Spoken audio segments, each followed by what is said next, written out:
ನಮಸ್ಕಾರ ವೀಕ್ಷಕರೇ, ಈ ವಿಡಿಯೋದಲ್ಲಿ power sprayer 4 stroke 35cc engine ಆಯಿಲನ್ನು ಚೇಂಜ್ ಮಾಡೋಣ ಬನ್ನಿ. ಹಾಗೂ ಈ ಇಂಜಿನ್ ಆಯಿಲನ್ನು ನಾವು ಎಷ್ಟು ಗಂಟೆಗೆ ಒಮ್ಮೆ ಚೇಂಜ್ ಮಾಡಬೇಕು ಹಾಗೂ ಎಷ್ಟು ಲೀಟರನ್ನು ಬಳಸಬೇಕು ಎಂಬುದರ ಬಗ್ಗೆ ಈ ವಿಡಿಯೋದಲ್ಲಿ ತಿಳಿಯೋಣ. ಅದಕ್ಕಾಗಿ ಈ ವಿಡಿಯೋವನ್ನು ಸಂಪೂರ್ಣವಾಗಿ ನೋಡಿ ಹಾಗೂ ಈ ವಿಡಿಯೋಗೆ ಒಂದು ಲೈಕ್ ಮಾಡಿ. ನೋಡಿ, ಅಲ್ಲಿ ಕಾಣ್ತಿದ್ದಿಲ್ಲ, ಇದೆ ಇಂಜಿನ್ ಆಯಿಲ್ದು ಕ್ಯಾಪು. ಈ ಕ್ಯಾಪಲ್ಲೇ ಗೇಜ್ ಕೊಟ್ಟಿರ್ತಾನೆ. ಆ ಗೇಜ್ ಮುಖಾಂತರ ಇಂಜಿನ್ ಆಯಿಲ್ ಎಷ್ಟಿದೆ ಎಂಬುದರ ಬಗ್ಗೆ ತಿಳ್ಕೊಳ್ಬೋದು. ನೋಡಿ, ಬಿಚ್ಚಿ ನೋಡಿದ್ರೆ ಗೊತ್ತಾಗುತ್ತೆ. ನೋಡಿ, ಅಲ್ಲಿ ಗೇಜ್ ಕೊಟ್ಟಿದ್ದಾನೆ. ಗೇಜ್ ತಕ್ಕನಾಗಿ ಗೇಜ್ ಲೆವೆಲ್ಗೆ ಆಯಿಲ್ ಇರಬೇಕಾಗತ್ತೆ. ನೋಡಿ, ಆಯಿಲ್ ಇರೋದ ಕಾರಣ ನಾವು ಆಯಿಲನ್ನು ಬಸಿತಾ ಇದ್ದೀವಿ. ನೋಡಿ, ಹಾಗೂ ಟೈಮ್ ಆಗೋಗಿದೆ. ನೋಡಿ, ಈ ರೀತಿ ನಾವು ಸಂಪೂರ್ಣವಾಗಿ ಆಯಿಲನ್ನು ಬಸಿಬೇಕಾಗುತ್ತೆ. ಅದರೊಳಗೆ ಹಳೆ ಆಯಿಲ್ ಇರಬಾರ್ದು. ಹಳೆ ಆಯಿಲ್ ಇದ್ದರೆ ಹೊಸ ಆಯಿಲ್ ಹಾಕಿದಾಗ ಎರಡೂ ಮಿಕ್ಸ್ ಆಗಿ ಕ್ವಾಲಿಟಿ ಕೆಟ್ಟೋಗುತ್ತೆ.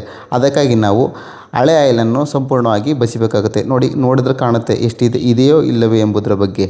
ನೋಡಿ, ಇದ್ರೆ ಸಂಪೂರ್ಣವಾಗಿ ಬಸಿಬೇಕಾಗತ್ತೆ.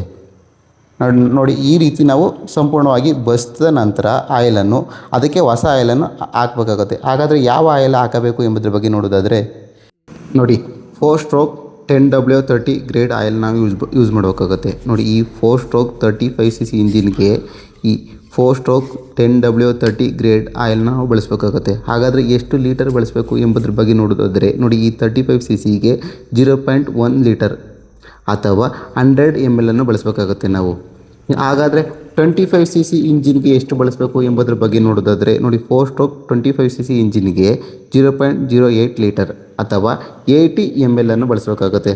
ಹಾಗಾದರೆ 50cc ಇಂಜಿನ್, ಈ 4 ಸ್ಟ್ರೋಕ್ 50cc ಇಂಜಿನ್ಗೆ ನಾವು 0.13 ಲೀಟರ್ನ ಬಳಸಬೇಕಾಗುತ್ತೆ ಅಥವಾ 130 ml ಅನ್ನು ನಾವು ಬಳಸಬೇಕಾಗುತ್ತೆ. 130 ml ಆಯಿಲನ್ನು ಬಳಸಬೇಕಾಗುತ್ತೆ. ನಾವು ಇನ್ನೂ ಒಂದು ರೀತಿ ಚೆಕ್ ಮಾಡ್ಕೋಬೋದು. ನೋಡಿ, ಈಗ ಸಂಪೂರ್ಣವಾಗಿ ಆಯಿಲನ್ನು ಹಾಕ್ತಾರೆ. ನೋಡಿ, ಆ ರೀತಿ ನೆಕ್ ಹತ್ರ ಆಯಿಲ್ ಬರಬೇಕು. ನೆಕ್ ಹತ್ರ ಆಯಿಲ್ ಬಂದರೆ ಆಯಿಲ್ ಫುಲ್ ಆಗಿದೆ ಅಂತ ಈ ರೀತಿ ನಾವು ಚೆಕ್ ಮಾಡ್ಕೋಬೋದು. ಅಥವಾ ಈ ಕ್ಯಾಪಲ್ಲೇ ಗೇಜ್ ಕೊಟ್ಟಿದ್ದಾನೆ, ಆ ಗೇಜ್ ಮುಖಾಂತರ ಚೆಕ್ ಮಾಡ್ಕೋಬೋದು. ನೋಡಿ, ಅಲ್ಲಿ ಕಾಣ್ತಿದೆಯಲ್ಲ ಆಯಿಲು, ನೆಕ್ ಹತ್ರ ಬಂದಿರಬೇಕು, ಥ್ರೆಡ್ ಹತ್ರ ಬಂದಿದ್ದರೆ ಸಾಕು. ಈ ರೀತಿ ನಾವು ಆಯಿಲನ್ನು ರೀಫಿಲ್ ಮಾಡ್ಬೋದು. ಈ ರೀತಿ ರೀಫಿಲ್ ಮಾಡಿ ಕ್ಯಾಪನ್ನು ಹಾಕಬೇಕಾಗತ್ತೆ. ಹಾಗಾದರೆ ನಾವು ಎಷ್ಟು ಗಂಟೆಗೆ ಒಮ್ಮೆ ಈ ಇಂಜಿನ್ ಆಯಿಲನ್ನು ಚೇಂಜ್ ಮಾಡಬೇಕು ಎಂಬುದರ ಬಗ್ಗೆ ನೋಡೋದಾದರೆ, ನೋಡಿ, ಮೊದಲ 2 ತಿಂಗಳು 10 ಗಂಟೆಗೆ ಪ್ರತಿ 10 ಗಂಟೆಗೆ ಒಮ್ಮೆ ಇಂಜಿನ್ ಆಯಿಲನ್ನು ಚೇಂಜ್ ಮಾಡಬೇಕು. 2 ತಿಂಗಳು ಕಳೆದ ನಂತರ ಪ್ರತಿ 25ರಿಂದ 50 ಗಂಟೆಗೆ ಅಥವಾ 3 ತಿಂಗಳಿಗೆ ಒಮ್ಮೆ, ಈ ಎರಡರಲ್ಲಿ ಯಾವುದು ಮೊದಲು ಬರುತ್ತೆ ಆವಾಗ ನಾವು ಇಂಜಿನ್ ಆಯಿಲನ್ನು ಚೇಂಜ್ ಮಾಡಬೇಕಾಗುತ್ತೆ. ಈ ರೀತಿ ಮಾಡೋದ್ರಿಂದ ಇಂಜಿನ್ ಸುರಕ್ಷಿತವಾಗಿರ್ತದೆ ಹಾಗೂ ದೀರ್ಘಕಾಲಾವಧಿಯಲ್ಲಿ ನಾವು ಇಂಜಿನನ್ನು ಬಳಕೆ ಮಾಡ್ಬೋದು.